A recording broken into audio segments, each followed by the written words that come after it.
का करवा चौथ। आप जैसा कोई मेरी जिंदगी में आए तो बात बन जाए, है बात बन जाए। OMG, वाह कीर्ति, यू लुकिंग सो ब्यूटीफुल। कीर्ति आईने के आगे खड़ी होकर मेकअप करते हुए अपनी तारीफ कर रही होती है। तभी आलोकनाथ आवाज लगाते हैं, रागिनी, कीर्ति, अरे कहाँ है मेरी दोनों बेटियाँ? तभी कीर्ति और रागिनी दोनों बाहर आती हैं। ये लो कीर्ति, ये तुम्हारे लिए, और रागिनी बेटी, ये तुम्हारे लिए। जैसे ही दोनों बॉक्स खोलती हैं, उसमें सूट होता है। तभी रागिनी सूट देखकर बड़ी खुशी से कहती है, अरे वाह बाबूजी, ये सूट तो बड़ा ही सुंदर है। कल तुम दोनों बहनों को देखने लड़के वाले आ रहे हैं, तो यही सूट पहनना। रागिनी का सूट देखकर कीर्ति चिढ़कर कहती है, मैं इस काली कलूटी बैगन लूटी से ये सूट छीन लूंगी, ताकि कल लड़के वाले इस काली भिंडी को देखते ही रिजेक्ट कर दें। कमरे में आते ही कीर्ति रागिनी से उसका सूट छीन लेती है। लाओ, ये सूट मुझे दो। मगर कीर्ति, ये सूट मेरा है, तुम्हारा था, पर अब ये मेरा हुआ। और वैसे भी ये कलर तुम जैसी काली कलूटी बैंगन लूटी पर जरा भी नहीं अच्छा लगेगा। ये सुनकर रागिनी की आंखों में आंसू आ जाते हैं। इतने में वहां पर मोहिनी आ जाती है। कीर्ति बिल्कुल ठीक कह रही है, तो जली उपली पर कुछ भी नहीं जचता। मोहिनी रागिनी की सौतेली माँ है, जिसे आलोकनाथ ने अपनी पत्नी यशोदा के मरने के बाद दूसरी शादी इसीलिए की थी ताकि उसकी बिन माँ की बच्ची को माँ मिल सके। मगर रागिनी के काले रंग के चलते मोहिनी ने उसे कभी नहीं अपनाया। इसलिए कीर्ति का अपनी काली बहन के लिए ऐसा बर्ताव बचपन से है। जब वह रागिनी से उसके खिलौने, गुड़िया सब कुछ छीन लिया करती थी। अगले दिन रागिनी अपनी माँ की सालों पुरानी साड़ी पहनती है, वहीं कीर्ति महंगा सूट पहनती है। तभी शारदा अपने दोनों बेटों संदीप और पूरब के साथ आती है। रागिनी के काले होने के बाद भी संदीप उसकी सादगी देखकर उसे पसंद कर लेता है और फिर दोनों बहनों की शादी हो जाती है, जहाँ ससुराल में शारदा उनका स्वागत करती है। आओ मेरी बहू रानियों, तुम्हारे ससुराल में तुम दोनों बहनों का स्वागत है। आज से तुम दोनों ही इस घर की लक्ष्मी हो। इस कलश को गिराकर गृह प्रवेश करो। तभी गोरी बहू कीर्ति घमंड में कहती है, सासू माँ, पूरब इस घर के बड़े बेटे हैं, तो इसलिए मैं इस घर की बड़ी बहू और रागिनी की जेठानी हुई, तो इस नाते पहले मेरा गृह प्रवेश होगा। मैं कहना तो नहीं चाहती सासू माँ, मगर मेरी इस बहन के कदम इसकी शक्ल की तरह ही काले हैं। अपनी बहन के लिए कीर्ति की कड़वी बातों में झलकती जलन देखकर उसके ससुराल वालों को बुरा लगता है।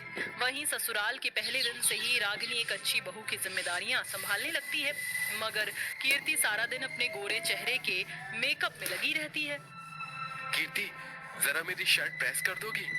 ओफो पूरब, तुम्हें दिखाई नहीं देता? मैं नेल पॉलिश लगा रही हूँ, खुद कर लो ये सारी गुलामी, मुझसे नहीं होगी। ऐसे ही समय बीतता है। अब करवा चौथ आने वाला होता है।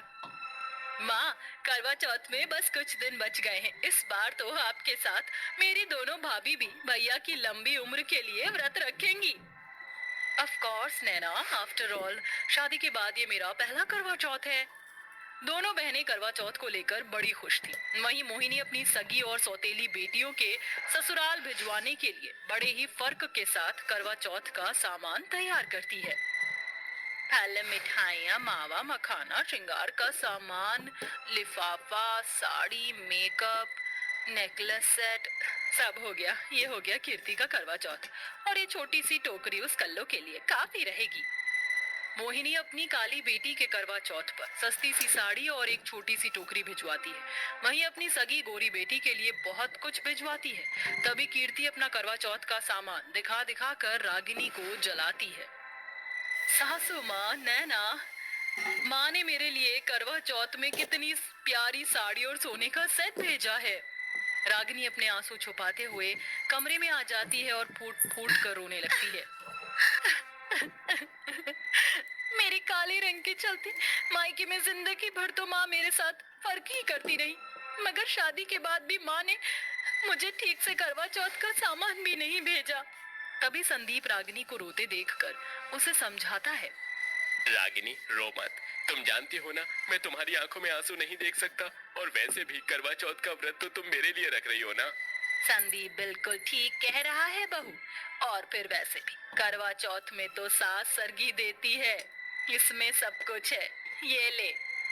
मैं भगवान की शुक्रगुजार करती हूँ माँ जी, जो उन्होंने मुझे आप जैसी सास और इतना प्यार करने वाला पति दिया है। करवा चौथ के लिए कीर्ति पार्लर जाकर ब्लीच फेशियल सब करती है और हथेली भरकर मेहंदी भी लगवा कर घर आती है। यह देखिए माँ जी, मैंने कल के करवा चौथ के लिए कितनी सुंदर मेहंदी लगवाई है। दोनों हाथ भरने के 2000 रुपए मांग रही थी, मैंने 1500 ही पकड़ा दिया। 500 का पत्ता बच गया। कीर्ति बहू, तेरी मेहंदी तो सूख गई है। रसोई में 2-4 गंदे बर्तन पड़े हैं, वो धो दे ताकि रागिनी बहू भी मेहंदी लगवा लाए।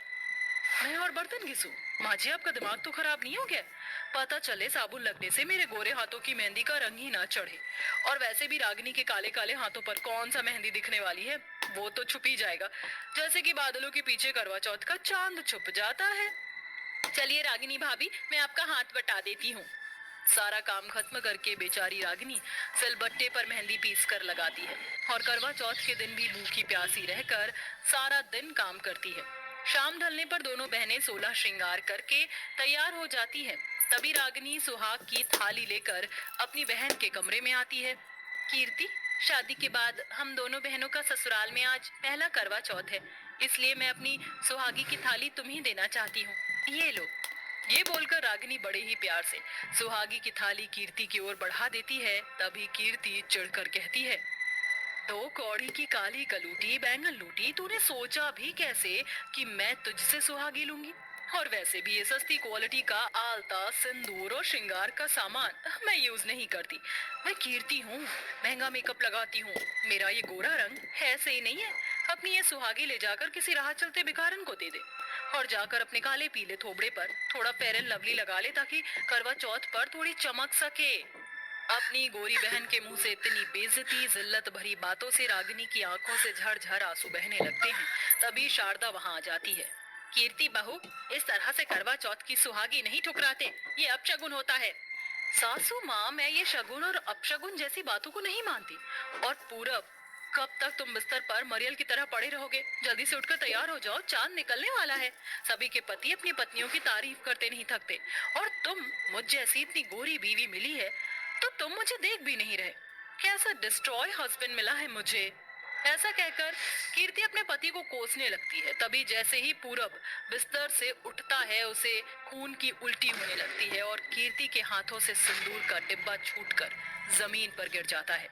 तभी पूरब बेहोश हो जाता है और कीर्ति रोते हुए सभी को बुलाती है।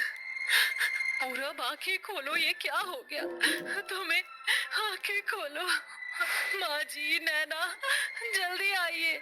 सभी पूरब को लेकर अस्पताल भागते हैं, जहाँ चेकअप करके डॉक्टर बताते हैं, डॉक्टर साहब, मेरे पति ठीक तो हैं? देखिए, उन्हें सेकंड स्टेज का ब्लड कैंसर है। उनका खून पानी बन चुका है। उन्हें खून देना होगा, वरना उनकी जान नहीं बचेगी। ऐसा मत कहिए डॉक्टर साहब, आज मेरा करवा चौथ का व्रत है। आप मेरा खून ले लीजिए, मगर मेरे पति को बचा लीजिए। मैं आपके जज्बातों को समझता हूँ, मगर हमारे पास वक्त बहुत कम है। जल्दी से जल्दी ओ पॉजिटिव ब्लड लाइए। उनमें से किसी का भी ब्लड ओ पॉजिटिव नहीं होता। तभी रागिनी कहती है, ओ पॉजिटिव? डॉक्टर, मेरा ब्लड ग्रुप ओ पॉजिटिव है। आप मेरा खून ले लीजिए, मगर मेरी बहन के पति को बचा लीजिए। अपनी बहन का सुहाग बचाने के लिए रागिनी अपना खून देकर उसकी जान बचाती है। तभी कुछ घंटों बाद अपनी बहन रागिनी के होश में आते ही कीर्ति आंसू भरी आंखों से अपने किए के लिए उससे माफी मांगती है। रागिनी दीदी, अपनी छोटी बहन को माफ कर दो। मैंने तुम्हें हमेशा सौतेला समझा। बचपन से लेकर अब तक तुम्हारी खुशी, तुम्हारा सब कुछ छीनती रही। यहाँ तक कि तुम्हारे काले रंग के लिए भी तुम्हें कितना कोसा, मगर आज तुमने अपनी इस बहन को विधवा होने और मेरे मांग का सिंदूर मिटने से बचा लिया। आज मैं अगर सुहागन हूँ तो सिर्फ तुम्हारी वजह से दीदी। बस छोटी, रो मत।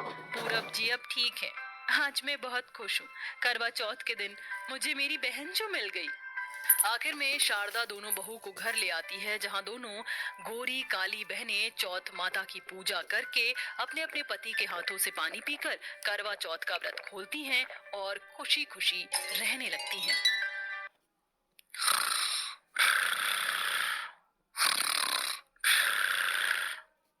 ट्रेन के अंदर एयर कंडीशनर एसी में रूपा खर्राटे मारकर सो रही होती है। तभी यश उसे उठाता है। रूपा, रूपा उठो, स्टेशन आने वाला है। अरे ओ काली भैंस उठ, मैं कहता हूँ उठ। बेचारी रूपा घबरा कर उठ खड़ी होती है। हाय दैया, अजी आप तो हमको डरा दिए। ज्यादा नखरे मत कर, चल सामान उठा। ए जी, स्टेशनवा पे उतर के कुली को बुला लेना। क्यों, तू क्या कहीं की हीरोइन है? तनिक समझो न पति देव, हम ही पेटी बक्सा उठाएंगे तो हमारी फुलेना वाली चोटी बिगड़ जाएगी। थोड़ी देर में दोनों दिल्ली रेलवे स्टेशन पर उतर जाते हैं। किस गवार को दिल्ली लेकर आ गया तू यश, कैसे पीछा छुड़ाऊं इसे? रूपा, तुम यहीं बैठो, मैं तुम्हारे लिए गर्मा गर्म समोसे लाता हूँ। हाँ, दिल्ली स्टेशनवा के समोसा जाइए लेकर आइए, बहुत भूख लगी है। असल में यश रूपा को झूठा दिलासा देके उसे स्टेशन पर ही छोड़कर चला जाता है।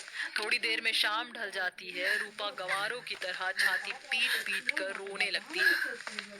सजनवा, ए जियो जी सुनते हो, कहाँ हो तुम? तभी स्टेशन से जा रही जानवी को रूपा को रोता देखकर उस पर दया आ जाती है। सुनो, कौन हो तुम? हमरा नाम रूपा है, हम जबलपुर से हैं। हमरे सजनवा ना ही मिलत है, ही दिल्ली शहर हमको ना ही जमा। देखो रात हो गई है, अभी के लिए तुम मेरे घर चलो। ये रेलवे स्टेशन पर रहना तुम्हारे लिए ठीक नहीं। जानवी रूपा को अपने घर ले आती है, जहाँ जानवी के पति को देखकर रूपा पूरी तरह से टूट जाती है, क्योंकि वो यश था और जानवी उसकी सौतन। रूपा, ये मेरे पति यश है और यश ये रूपा है। आज से ये हमारे साथ ही रहेगी। जी नमस्ते साहब जी। रूपा जाकर हमारे लिए गर्मा गर्म चाय बना दोगी? रसोई वहाँ है। रसोई में आते ही रूपा फूट फूट कर रोने लगती है और पुराने दिनों को याद करने लगती है। रूपा, अरे ओ रूपा, आई बाबूजी। जल्दी से तैयार हो जा, तुझे देखने लड़के वाले आ रहे हैं। बाबूजी, हमरा ब्याह करना जरूरी है का? हम जैसी काली भद्दी से कौन भी शादी नहीं करे चाहत है। रूपा अपने गरीब पिता गिरधर के साथ बलिया गांव में रहती है। उसके काले रंग और देसी मिजाज के होने के चलते कहीं भी उसका रिश्ता नहीं लग पा रहा था। थोड़ी देर में श्याम सुंदर और सुमित्रा वहां आते हैं। इत्तेफाक से श्याम गिरधर का बचपन का दोस्त होता है। अरे गिरधर मेरे यार दोस्त। हाँ श्याम, मुझे तो यकीन नहीं हो रहा कि मेरी बेटी को देखने तू आया है। नमस्ते भाभी जी। नमस्ते भाई साहब। दोनों परिवार एक साथ शादी पक्की कर देते हैं और श्याम सुंदर अपने बेटे के शहर से आते ही घूंघट की आड़ में यश की शादी रूपा से कर देते हैं। अपनी सुहाग रात पर यश बड़ी बेसब्री के साथ कमरे में आता है। बस अब जल्दी से घूंघट उठाकर अपनी चांद जैसी बीवी को देख ले चल यश। जैसे ही यश घूंघट उठाता है तो रूपा का काला चेहरा देखकर चिढ़ में उसे नीचे धक्का दे देता है। आरी मोरी मैया, हमरी कमरिया। तभी रूपा दूध का ग्लास यश की ओर बढ़ाती है। ए जी, ये लीजिए दूध, अम्मा जी भेजी है आपके लिए। दूर हट मुझसे काली भैंस, और नहीं पीना मुझे ये दूध। ये सुनकर रूपा का दिल टूट जाता है। वो रात भर रोती रहती है।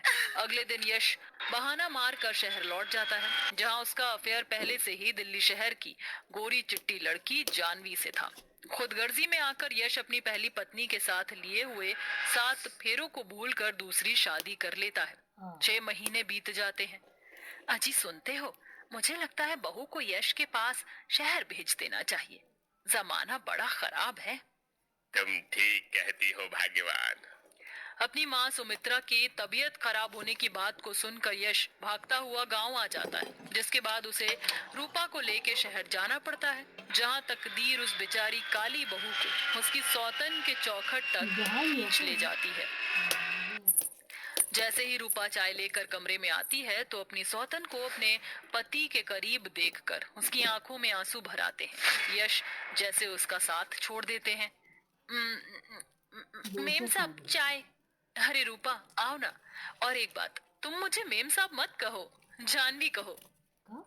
जहाँ एक तरफ रूपा को जानवी को अपनी सौतन के रूप में देखकर दिल ही दिल में बुरा लग रहा होता है, वहीं वो यश की खुशी चाहती थी। अब देखते ही देखते करवा चौथ आ जाता है। जानवी दीदी, हमका थोड़े पैसे चाहिए थे। वो कल करवा चौथ है तो उसके लिए थोड़ा बहुत श्रृंगार का सामान लाना था। वैसे ना आप करवा चौथ नहीं करोगी का? सच कहूँ रूपा, तो मुझे करवा चौथ की कोई भी रस्म नहीं पता है। एक कानो बात नहीं, हम आपको सब समझा देंगे। रूपा जानवी की करवा चौथ की व्रत कथा और मान्यता के बारे में उसे अच्छे से समझाती है और दोनों सारी खरीदारी करती हैं। कुछ ही पलों में दोनों एक दूसरे से बहनों से बढ़कर घुल मिल जाती हैं। तभी रात के 10 बजे दरवाजे पर खटखट होती है। जैसे ही रूपा दरवाजा खोलती है तो सामने उसके सास ससुर खड़े होते हैं। माँ जी, बाऊजी, आप दोनों यहाँ? अरे बहू, शादी के बाद तेरा पहला करवा चौथ है और तू शहर में है, तो सोचा किसी दूसरे के हाथों सरगी भिजवाने से अच्छा हम खुद ही लेकर आ जाएं। यश कहाँ है? कौन है रूपा? तभी सुमित्रा घर की दीवारों पर लगी जानवी और यश की तस्वीर देख लेती है। जानवी दीदी, ई हमरे सास ससुर हैं। माँ जी, बाऊजी, आइए हमरे साथ। रूपा उन दोनों को कमरे में लाकर दरवाजा बंद कर लेती है। बहू, यश ने तेरे होते हुए दूसरी बार अपना घर बसा लिया। तूने हमें कुछ बताया क्यों नहीं? माँ जी, यश जी जानवी दीदी के साथ बहुत ही खुश हैं। आप एक काली भद्दी लड़की को उनके पल्ले बांध दिए, मगर शायद मेरे नसीब में पति का प्यार नहीं है। अपने बेटे की खुशी के लिए अपनी काली बहू का ऐसा बलिदान देखकर सुमित्रा की आंखों से झरझर आंसू बहने लगते हैं। जुग जुग जीती रह बहू, सदा सुहागन रह। चौथ माता तेरे सारे दुख दूर करे। ये ले तेरी सरगी। अपनी सास की दी हुई सरगी की थाली रूपा अपनी सौतन के साथ बांट कर खाती है और दोनों अटूट श्रद्धा के साथ अगले दिन भूखी प्यासी रहकर करवा चौथ का व्रत करती हैं और शाम को दोनों तैयार होती हैं। रूपा अपने पति के नाम का 16 श्रृंगार करती है। तभी जानवी एक महंगी सी साड़ी लिए उसके पास आती है। अरे जानवी दीदी, आप तैयार नहीं हुई? मैं तैयार तो हो जाती, मगर मुझे साड़ी बांधने नहीं आती। तो मेरी मदद कर दो ना, या फिर तुम ही मुझे मेरे यश की दुल्हन बना दो। बेचारी बहू अपने दिल पर पत्थर रखकर अपनी सौतन को करवा चौथ के लिए सजाती है, जिसे खिड़की पर खड़ा यश देख रहा होता है और अपने आप को कोसते हुए कहता है। ये मैंने क्या कर दिया? अपनी खुदगर्जी और अपनी खुशी के लिए मैंने एक साथ दो जिंदगी बर्बाद कर दी। मैंने जानवी और रूपा दोनों के विश्वास को ठेस पहुंचाई है। मैंने आपको तैयार कर दिया, अब एक बार खुद को शीशे में देखिए। अरे वाह, कितना प्यारा सजाया है तुमने मुझे, मगर कुछ अधूरा है। तभी रूपा की नजर अपनी सौतन की सूनी मांग पर जाती है और वह अपने सिंदूर में से उसकी मांग भर देती है। अब लग रही हैं आप यश जी की पत्नी। मगर रूपा, तुमने अपनी सिंदूर में से मुझे क्यों लगा दिया? मैंने सुना है कि एक सुहागन को अपना सिंदूर किसी और से नहीं बांटना चाहिए। काश कि तुम जान सकती जानवी दीदी कि मैंने तो अपना सुहाग और सिंदूर दोनों तुमसे बांट लिया है। इसके बाद रूपा करवा चौथ की पूजा करती है। उसकी देखा देखी जानवी भी करवा चौथ की पूजा करती है। तभी चांद निकल आता है और जानवी यश का हाथ खींचकर उसे बड़ी खुशी के साथ छत पर लेकर आती है और उसकी पूजा करके पैर छूकर कहती है, मैंने अपना पत्नी व्रत धर्म पूरा किया। मेरा व्रत पूरा हुआ, मुझे आशीर्वाद दो। यश जानवी को आशीर्वाद देता है। वहीं दूर से खड़ी होकर रूपा छलनी में से यश का चेहरा देखकर मन ही मन विनती करती है, हे माता करवा, मुझे इस जन्म और आने वाले 7 जन्म यश जी की पत्नी बनने का सौभाग्य देना। मैं जब तक जीऊं मेरे यश जी की सुहागन बनी रहूं। तभी यश आगे आकर रूपा को पानी पिलाकर उसका व्रत खुलवाता है। पानी पियो रूपा। इतने में जानवी रूपा को खींचकर थप्पड़ मार देती है। यश, ये तुम क्या कर रहे हो? मैं तुम्हारी पत्नी हूँ और तुम इस दूसरी औरत का व्रत खुलवा रहे हो। आखिर ये लगती क्या है तुम्हारी? रूपा मेरी बीवी है जानवी, सुना? और दूसरी तुम हो, रूपा नहीं। यश हिम्मत जुटाकर जानवी को सारी बात बताता है। जानवी रूपा के पैरों में गिर जाती है। रूपा दीदी, मुझे माफ कर दो। मैंने तुमसे तुम्हारा सिंदूर, तुम्हारा पति छीन लिया और तुम्हारा बसा बसाया घर बर्बाद कर दिया। मुझे जीने का कोई हक नहीं। ये कहकर जानवी छत से कूदने वाली होती है। तभी रूपा उसे रोक लेती है। नहीं जानवी दीदी, ऐसा मत करो। यश जी की खुशी आपके साथ है। अब किस्मत ने हम तीनों को इस 7 फेरों के बंधन में बांध दिया है, तो क्या हम इसके साथ रहकर नहीं निभा सकते? सौतन बनकर नहीं, बहन बनकर। ये सुनकर जानवी रूपा के गले लग जाती है और दोनों ही एक साथ खुशी खुशी रहने लगती हैं।